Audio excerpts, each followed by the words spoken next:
Hey guys, welcome to episode 7 of Howling Fury Firestorm. Tonight we're going to be talking about Kael being confirmed, what's to come, patch notes, and what we think of the few details we've gotten so far. So we'll start with Kael. Confirmed, right? We got what? A tweet? A cinematics, maybe? Yeah, a little peek at the cinematics. Those are always nice. Blizzard always does a really good job with their cinematics too, even these small ones. To see any of them. Yeah, the Masters of the I Teas. probably watched that. You're lucky, because you can chain watch them and see all the cool, like basically every hero. Yeah. In one go. They're It's gonna really be like nice a movie too. night for you. How long are they? What, like a minute? 2 minutes? Yeah, maybe a minute or two. Yeah, very short, very nice. So Kael is confirmed, and if you look back a few episodes, we kind of predicted that. So you've seen it here first, hopefully. We were definitely talking about him, and at this point we have no additional information of what Kael will be, but hopefully we're gonna see him soon, and we'll get back to the viewers with what he is. We can guess all we want, but I don't think we should. It's all small data mining information. We don't have anything concrete yet. Yeah, you can guess a little bit from his looks and cinematics, and that's like the extent of it, really. So that's that. So moving on to some real content that we know is coming. We're just not sure whether it's going to be soon or a bit later. Blizzard's trademark soon, and this is the upcoming patch notes. So you guys saw them. We briefly spoke of them. Let's pick on the highlights and talk to the viewers a little bit about the patch notes. Sure, where do you want to start? Let's start with the healing word. That seems very generic and very important to a lot of different people. Yeah. So I play a lot of supports. Yeah, I play a lot of support, and I don't think it's a big deal. I mean, you'd kind of be stupid to put your healing ward in front of everyone in the first what place. is it, first of all? Like, what's the change? Oh, so the change is that it will no longer always take 2 auto attacks. It will AoE damage will also take out the healing ward. Huh. Yeah. So you don't think it's a big deal, really? I think this is a huge deal. I'm probably on the opposite end, and I also play a lot of support, so it's a little contrast there. The battle of support. So let's have it. Like, Aaron, why do you think it's not a big deal? Because I never used to place my healing wards in the middle of fights anyways. They should always be, like, I don't know, at the edge, so people can't hit them. Or hidden away, not like at the edge. So you're talking about like bushes area. behind the corners and stuff like that? Yeah. Yeah. Alright, well that's one point. And Nathan, why do you think it's a big deal? I think it's a big deal because actually at one point they had it working similarly where AoE attacks did affect it, and it almost shut down the healing word completely because you couldn't use it aggressively to push up and drop the healing ward and then protect it because it would just get taken out right away. So you lose that aggression with it, and I think they wanted it more as a defensive item, so it's going to be seen a lot less because players want to play more aggressively and they'll probably go for their other skills instead of it. So you think it won't be picked that much as it currently I think is? now it's going to become a case of we want to sit back and throw it behind us and kind of lick our wounds from the battle and then go back in. Like more of a dancing around team fights. And what's the current usage? How do you guys use your healing words right now? Before the change? I just drop mine in the middle of a fight wherever I can get the most coverage of a team. It's so hard to hit it in a fight that you just place it wherever you want to get the most coverage and however many people you can heal. I've seen a lot of people drop them on objectives when you have to capture a temple or something like that. Stand in a particular area, they drop it in the middle. That's the most use I've seen. I'm just not sure. I don't play enough supports to figure out. That's usually the case, and I feel like a lot of characters have skills that outrange auto attacks, and because auto attacks were the only thing that could hit it, players would try and come into range of it to auto attack it before they got into a fight, and they'd end up getting cut off a lot. And now that you can use skills, certain characters that have good AoE skills can easily take it out. Like Jaina will become really strong in that regard at just taking out those. Jaina seems already ridiculous. Okay, yeah, that's another fair point. I mean, the time will show how it will be used, and Blizzard is known for reverting fixes that didn't work. So hopefully, personally, I don't like the idea of healing words being kind of subject to AoE, but also I don't like the idea of them being super important and overpowered, because that would take choices away from other skills. It should be something kind of generic and helpful in particular situations, very like situational. But again, remains to be seen. So healing wards, yeah, that's a big I think it's going to come down to the amount of health that they give the healing ward. As long as they keep it manageable, where AoEs don't just destroy it instantly, it'll still see enough play. So how much health does it have right now? 2 auto attacks. I don't think it matters who hits it. Oh, so it doesn't matter. It's flat 2 auto attacks. I think Tychus may be like one of the best to take it out in that case because he attacks so quickly. Yeah. That's not good. Well, yeah. If you like healing wards or don't like healing wards, drop us a line, and we'll see what happens to them. So moving right up, the next big one was the Diablo and ETC changes, ability changes. So let's talk about that a little bit. What do you guys think? What are the changes, first of all? So they both got replaced or altered versions of their storm powers. I wasn't even sure that this is what they were called. They're level 20 versions of skills, and just like the alternate of talents they can choose at 20, like Blink and Storm Shield, and they're like more ultimate like geared ones. Diablo got one called Lord of Terror, which, from what I'm reading, sounds like an AoE blood for blood. You steal the life of nearby allies and heal yourself. Sounds just about as OP as an AoE blood for blood would sound. Especially for something that's a tank. Yeah. Right? Because you're trying to be in the middle of the team fights and use that. Exactly. And Diablo doesn't have a hard time getting into the middle of a team fight. So do you guys play enough Diablo? Like, any of you? Yeah, I play quite a bit of Diablo. I think he's in a really solid place. When they said they were making changes to him, I honestly thought they'd be nerfs and some sort of clunky reworks to certain things, even though they were trying to smoothen him out. But this sounds like they just want him to be more aggressively in the fight, because I think a lot of people played with Lightning Breath a lot, and then you kind of sat at the outskirts and tried to do as much damage as you can, hitting everyone. So this is a nice, like, redesign, sort of, to hit the feel of his play. Getting right in the middle. Also, new players don't go in with them, so this gives them more incentive to actually jump in. Like, a person who doesn't know how to play a tank doesn't know that they have to be in the fight. But I feel like this is for them. It is an excellent point, and Diablo is one of those noob-friendly heroes. Yeah, definitely. Right, he's like tanky and he has simple skills, so that could be very interesting.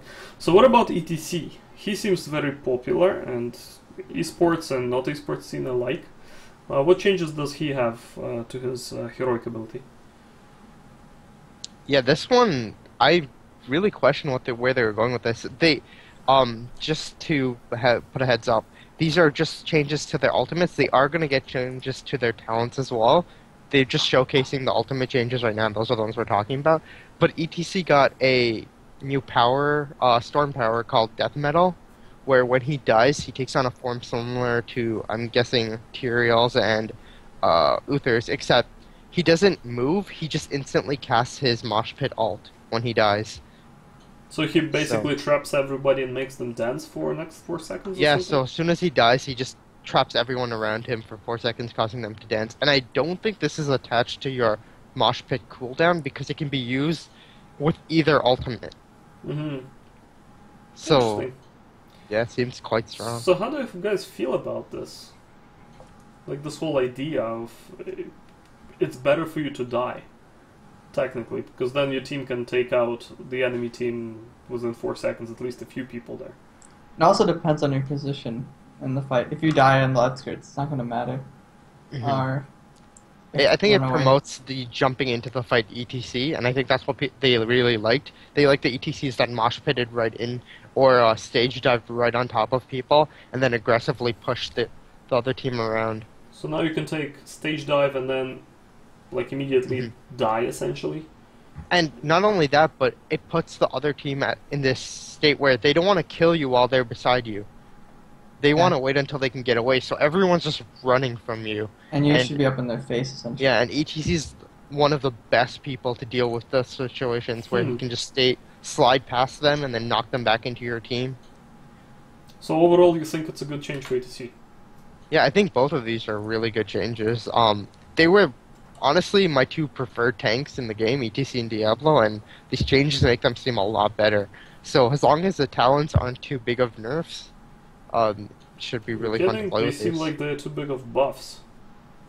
The talent changes have not been announced yet, though. These Oh, are just the the heroic ultimate abilities, changes. Yeah, Alright. Again, remains to be seen, and this stuff could be coming in as soon as, what, next week? The 12th? possibly. We do have some more information about what's happening on the 12th that may tie into this, Yeah, we're and gonna maybe the reason why. get over that stuff soon enough. So, next up is Anubarak. The patch note says it's about qualities of life. So let's talk about what they are, why it's important, what the deal is. Yeah, I don't know. Have you guys played a bunch of Anubarak? A little bit, not that much. I haven't played any, so Aaron looks like the best expert on our side. Well, for Anubarak. I have a bit of experience with them. I know a lot of people who played them used to do a lot of bug builds and summoning beetles to attack your enemies. And the number one complaint amongst everyone was that the AI was just atrocious with the beetles. They just they'd leave you behind and go into lane half the time. They'd switch targets when people were low. But with that said, they still did significant damage. Like, Anubaraks were not far behind on the team's damage, even with all of those hindrances. And they say the two major things coming for quality of life to him are the AI changes to the beetles, and his skills getting shorter cast times on the initial cast. But he's not meant to be a damage dealer, he's meant to be a tank. I don't think he's doing his role properly. So he's what, more of an initiator or something like that? I right feel now? like he's more of a disturbance slash damage off tank damage dealer. Something similar to Arthas. I think a lot of EU players play like that. They play two tanks and they do one ETC Diablo and then one Arthas. And I think Anubarak also fits that kind of role that Arthas fits, where he can do a lot of damage and just create a lot of chaos in a fight, just with the amount of skills he has. And if all the beetles are now with better AI, that can be really scary. So better AI, that means what? They attack heroes before creeps? They'll probably start targeting heroes better, hopefully targeting priority targets and not just focusing the nearest target. And I'm sure that comes with the fact that they won't be targeting creeps and leaving to go to lane when you're in the middle of a fight. Do you guys think it's better if they make the beetles targetable by player? So you pick the target, much like some other minions, Like Jaina? Yeah, like Jaina, for instance. Could that be a better solution? That may be a better solution. I think if they make them work similar to Gargantuan, where they just switch to the target you're hitting, it may work better in that case, because I think that's a lot of stuff to control. And Anubarak is more of a skill mobility kind of hero. He's not like a managing your beetles kind of guy. Yeah. At least from how I've played him. And There's too many beetles. Like, you're not going to be able to control, like, what, 4 or 5 at a But not time? individual, you control them as a swarm, you basically say, Yeah. like, swarm, Ah. go just give attack. them like hive mind mentality, where they just Yeah. target the thing you sent. You can send them to some support, for instance, and harass him while you are initiating on, I don't know, an assassin or something. That could be They interesting. may. Well, gotta see how this AI thing works. If it's still a big problem, maybe they might just switch to something like that. There are multiple solutions, I guess. Yeah. Are there any other changes to Anubarak? That's the No. only- Just Just the AI. Yeah. Yeah, so Anubarak, let's play him over the next week, get some more experience and see what actually changes when the changes are allowed, and before that so we can compare. Basically that's the idea. So next up on the list is Abathur, and something that we already spoke of on this show. That was his backdoor build, so we were trying to dissect what it was. Let's remind our viewers what the deal is with the backdoor build, why it was a problem, and what they're doing to it right now. So, who wants to give it a crack? Yeah, I can jump on this too, because I think I probably have the most experience with them.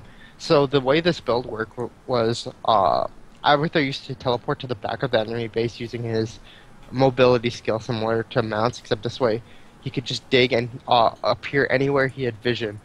So he'd appear in your base and he'd summon his locust swarms to take out your towers and whatnot. And because they had longer range than the actual towers, they just took full shots at the towers and could potentially destroy them in one single round of just placing all your locusts and heading back to base.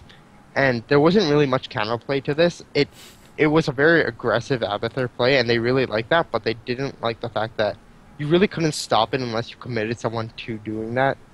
And then Abathur could almost always get away in most situations. So basically forced to keeping somebody behind at your base, waiting for Abathur. It didn't feel like good gameplay to them, and I can see why. Right, and most of the community complained about that. There were tweets, there were Reddit posts, images, videos, all that stuff. So what happens now? What's the deal? What are they changing about this? So the biggest change that they're doing to it is they're making the Locusts not outranged towers. They're also tweaking health for them, and they're increasing a few of his other sources of damage to make up for this, but that is quite a huge change to make it so his turrets can't outrange the towers. So now towers can hit the Locusts? Yeah, so now they'll be able to hit each other while they're firing. It's also a good way to drain ammo? Yeah. So do you guys think this is a good change to Abathur, removing one of the different gameplays from the hero? I think removing it was kind of necessary. I didn't like the playstyle, and as someone who really likes Abathur and wants him to be pushing to more aggressive play, I really liked where the old Locust builds were. I didn't like where this one was going, but I did like the outranging towers with the Locusts. So I don't know if they could have found another way around it. Maybe this was their best solution after multiple tries to try and get it right. So let's hope that they got it right with balancing his other abilities to make up for this. But I'm kind of sad to see the Siege Locust kind of go away. Yeah, they should really find a good replacement for it. I mean, taking away gameplay ways like that is not usually the best, because you make the hero very focused and geared towards one particular role. I don't think it's gonna happen to Abathur, to be honest, because he's so versatile with what he can just generally bring to a fight. His lane presence, his enhancements to all the other heroes. It's basically like an infinitely complex experience playing him, as I understand it. So it's unfortunate, but as you said, it's probably needed. Aaron, do you agree this thing should go away, or should... I've never actually seen it or played against it. Oh, you never? Lucky so you. I've never even played Abathur, so I have no idea what... Lucky that you haven't seen that. It's horrible. Yeah. It's pretty frustrating that it's like you're winning, all of a sudden your core dies. Or your tower dies, or your keep dies. Yeah, that would be... But, yeah, they should actually... What I noticed is, a lot of times that happens, there's no warning. Right? Exactly.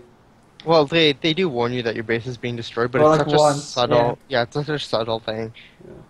So how about if they change it in the following way? So let's say Abathur can teleport, do his Locust stuff, but he cannot get back. So it's like one-way ticket, you committed.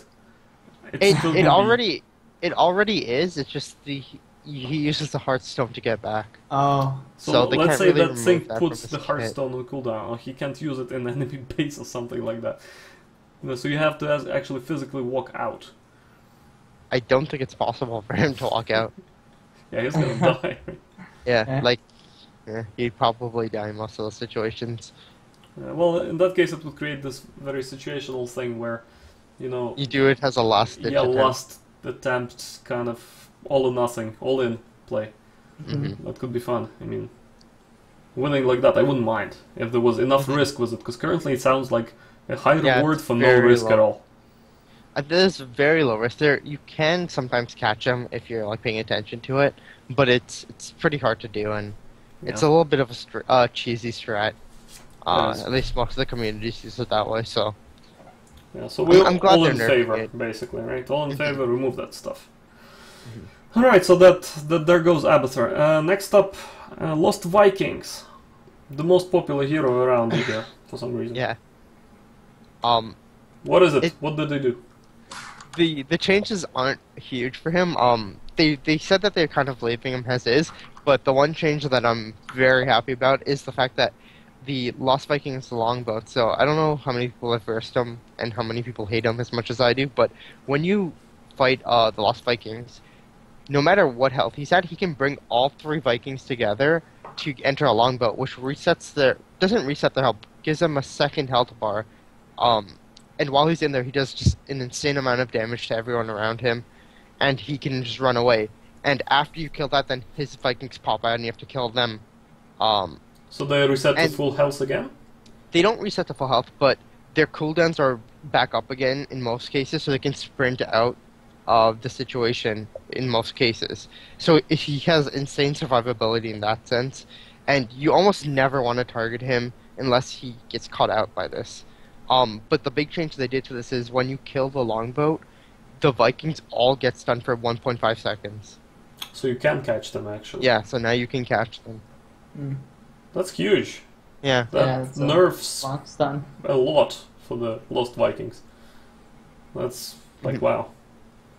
Alright, well, that one we have to playtest, I think. It's kind of interesting to see what happens. I've played with a ton of Lost Vikings, and that seems to be the hero that sucks at the beginning of the game, but then by level 16 somehow they turn into this, oh my god, killing machine. Yeah. That can take lanes on their own. Their strength early game is the EXP contribution that they bring to the team. So they're fairly weak early game, but I think the EXP thing outweighs everything because you can just make a very strong lane and have your secondary lanes be. Yeah, they seem to be just all over the place, and one Viking in each lane. That's kind of, you can control basically every XP point generation yourself, right? So maybe it's worse for the other 4 people to band together and just go ganking while you do the lanes. That's Lost Vikings. And finally to this topic, the QA event thing, the May 12th. Yeah. So let's talk about that, what it is, what opportunity it is, what we're gonna try to do and stuff. Anyone? Yes, so Else? I believe that it is being hosted by 2 of the hero designers for Heroes of the Storm. Let me pull up Where is it being taking place? John Hogsman and Kent Hagman. I believe it's Twitch. I am not 100% sure on that. Okay.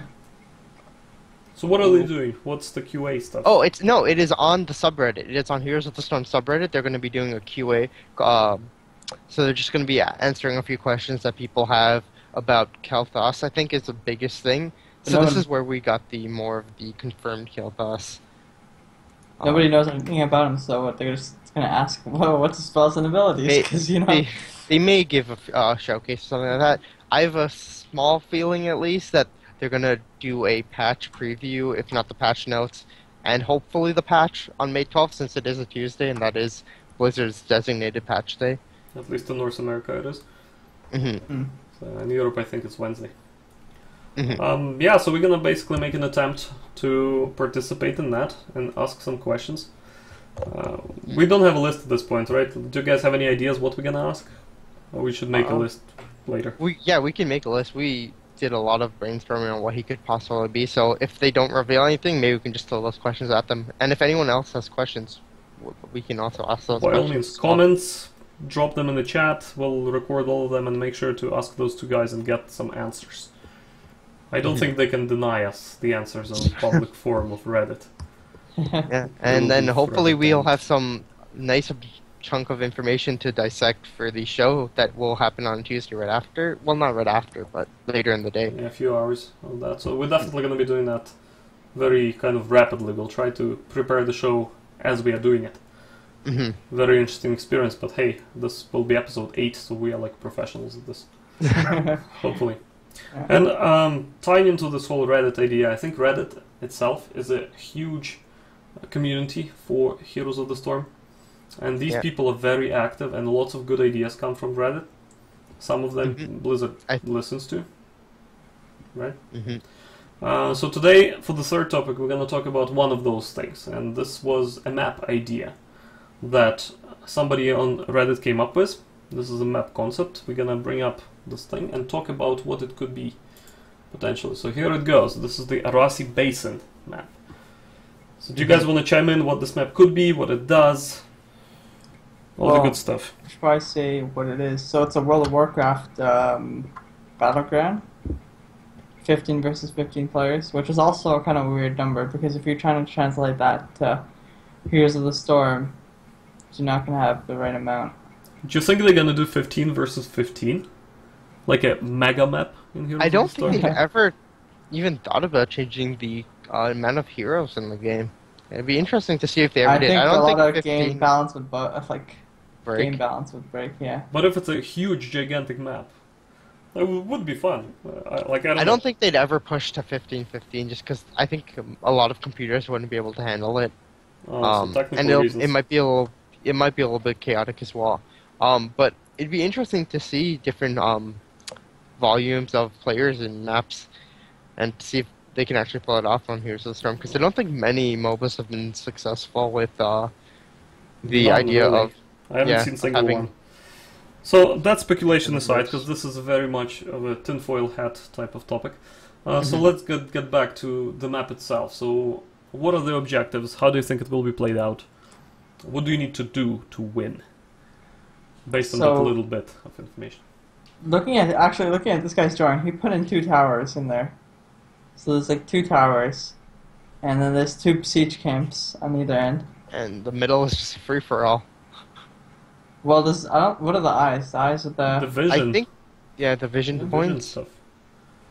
oh, so it's not like he put King capture the flag, or not capture the flag, King of the Hill. It's not like King of the Hill. Yeah, it's not like King of the Hill. It looks like a capture the flag, defend the captured nodes thing. It kind of Oh, says you right. have to be Okay. there to get the points, right? It may be similar to Sky Temple, where you just hold the points, and they do different effects. Mm. It looks like there's some sort of resource gathering things. It's worth knowing that this is one of like the top posts on the subreddit right now. So a lot of people like this idea and really want to see the Arathi Basin map. I think it's just like a fun Yeah. nod to the original game, and it's just a really popular map. In the that pre-show, sense. we were talking about some interesting things that could be technically impossible in this map, like elevations and stuff. Do you want to bring our viewers to this discussion as well? Like, tell them what that thing is about. Oh yeah, sure. So I think Aaron might be best about talking about the original map and how the Yeah. different levels worked in that, because he played more WoW than all of us. Yeah, so there's like one of those points in the map that you have to capture is on top of the hill, which is the bottom eye is, where the bottom eye is. So you could essentially push people off and kill them and capture that location pretty easily if you had an ability to push people. Or mind control.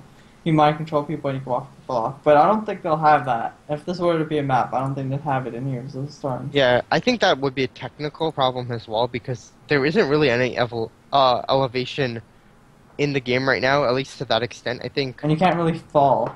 yeah, most of the elevation is just kind of graphic tweaking to make it look different, but it's all one flat plane for the most part.